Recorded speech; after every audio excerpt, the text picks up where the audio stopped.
Lake Anjikuni is located in the Kavalik region of Nunavut, a territory of Canada.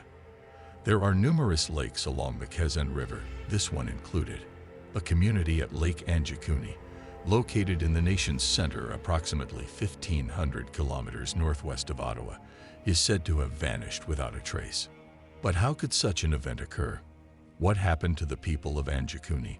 One bitter night in November 1930, an exhausted Canadian fur trapper named Joe LaBelle sought refuge from the cold, hoping to find food, warmth, and a place to sleep. LaBelle had previously visited the village and knew that the people that lived there were warm and friendly.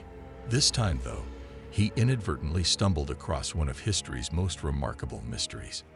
The once industrious Inuit village on the shores of Lake Anjikuni that LaBelle had seen throughout his travels had vanished without a trace. LaBelle cautiously approached the silent village in search of shelter. LaBelle checked the huts and found clothing and food, two things you certainly wouldn't leave behind if abandoning a village, both in large enough amounts to last the Inuits through winter. A pot of stew was found, still simmering over an open fire. LaBelle even discovered sled dogs buried under a snowdrift, having died from starvation, and a grave that had been seemingly disturbed. And yet, LaBelle didn't come across a single soul, and what's more, no footprints lay in the snow. Terrified, LaBelle traversed the sub-zero terrains and made his way to the nearest telegraph office, where, severely frostbitten, he sent a message to the Canadian Mounted Police for help.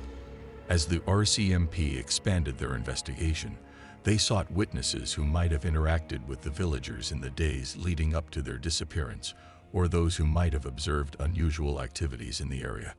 Some locals reported seeing unexplained lights in the sky around the time the village was presumed to have been deserted. These lights were said to be too artificial to be the northern lights, pulsing on the horizon before fading into the darkness. Teams scoured the surrounding areas, hoping to find trails or any indications of the villagers' whereabouts. Perhaps they had moved en masse to a different location due to an imminent threat, be it natural or man-made. The police team eventually determined that the Inuit had been missing for about 8 weeks before LaBelle arrived, but they never found out why the entire village had evacuated the area. The Lake Anjikuni mystery disappearance has always been the most significant point of argument among those who assume that the Anjikuni tribe mystifyingly vanished. What makes it more of an enigmatic mystery is that no hint of struggle or violence was found.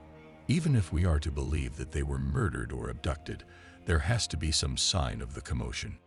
However, various ufologists speculated in the late 20th century that the residents of this village may have been the unwitting victims of one of history's largest extraterrestrial abductions. Despite the fact that the evidence supporting this idea is anecdotal at best, the assumption is both intriguing and terrifying. Could aliens have taken an entire village? It would explain their sudden disappearance and the failure of the RCMP to find any trace. Of course, skeptics will look for a more down-to-earth explanation for the disappearance of the villagers, starting with questioning the original story. LaBelle claimed to have been a seasoned trapper who knew the region well, but records show that he had never taken out a hunting license before 1930. Kelleher, the journalist who broke the story, had been accused of exaggeration in his writings before, and one of the pictures used in his article was proven to be decades old. Based on these questions and the lack of proof as to the village, the RCMP dismissed the story as fabricated in 1931 and closed the case. The evidence for it being a fabrication is only circumstantial, and no doubt welcomed by the investigating authorities as a quick solution to their mystery. The lack of a trapping license does not mean LaBelle did not know the region or the village. There were plenty of trappers operating illegally at the time, as well as traders and merchants operating between the villages. Kelleher may have been discredited in the past, but this alone is also not sufficient to dismiss the story. He had many years of experience as a journalist, and his interest in the sensational may have been the very thing that led him to LaBelle's account. And if these two men were telling the truth about what they saw, then an entire village disappeared and nothing was done to investigate.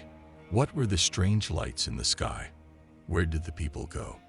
Why were the dogs left to starve? And most chillingly of all, who had been in the empty grave? Native American myths are filled with evil creatures, cannibals, and monsters who haunt the forests and badlands of their great continent. Maybe LaBelle had just missed encountering such a monster in the frozen wilderness of the north. The Lake Anjikuni disappearance has become a staple in paranormal and unexplained mystery circles. It's a chilling tale of a community that vanished, leaving only traces and questions behind. Whether the story is rooted in truth, a product of exaggerated tales, or somewhere in between, it has undeniably captured the imagination of many. The Lake Anjikuni mystery stands as a testament to our fascination with the unexplained. Whether a genuine historical event or a myth, the story remains a part of Canadian folklore. It serves as a reminder of the vast, uncharted landscapes that still exist in our world and the mysteries they may conceal. The question remains, what truly happened at Lake Anjikuni? For now, the silent waters of the lake hold their secrets close. Let us know in the comments what your theories are. We would love to hear from you. Don't forget to subscribe so you don't miss any mysteries to come. Stay curious.